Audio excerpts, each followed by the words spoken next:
গুলিবিদ্ধ হওয়ার পর থেকে আমি চোখে আর একদমই দেখতে পাই নাই।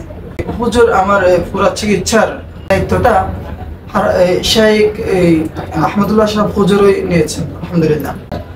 আমরা 4 আগস্ট অসহযোগ আন্দোলনে আন্দোলনে বের হয়েছিলাম। এতে আমরা অনেকক্ষণ ডাক বাংলায় ফটিয়া মাদ্রাসার পাশে ডাক বাংলায় অবস্থান করছিলাম।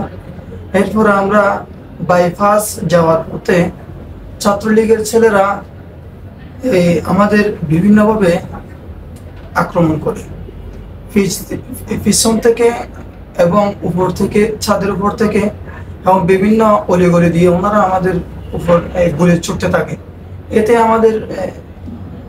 এতে আমি সহ আমাদের মাদ্রাসার প্রায় 70 জনের উপরে ভাইয়েরা গুলিবিদ্ধ হয়েছে।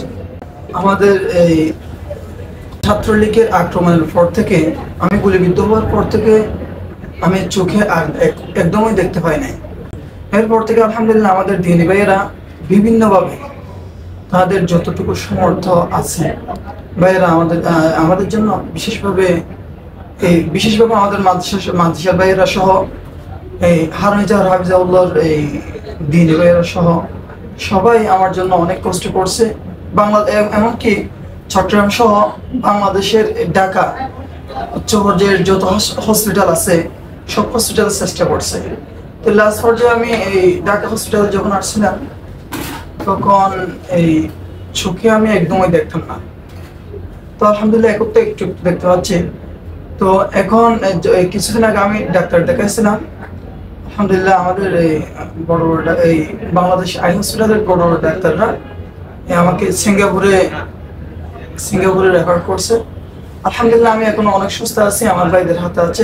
এখন ফটিয়া মাদ্রাসার একজন আমার বন্ধু, আরেকজন আমার বড় ভাই লাগে দৌড়া হাতের একজন ভাই সহ আমার সাথে আছেন। ওনারা আলহামদুলিল্লাহ ওনাদের সাথে আমি খুবই ভালো আছি। আলহামদুলিল্লাহ ঢাকায় চিকিৎসা হওয়ার প্রথমে আমরা আমাদের হাফিজাউল্লাহর এক দিনী ভাই, ওনার একজন বন্ধুর কাছে আমরা ছিলাম খাংরাঙ্গের চরে।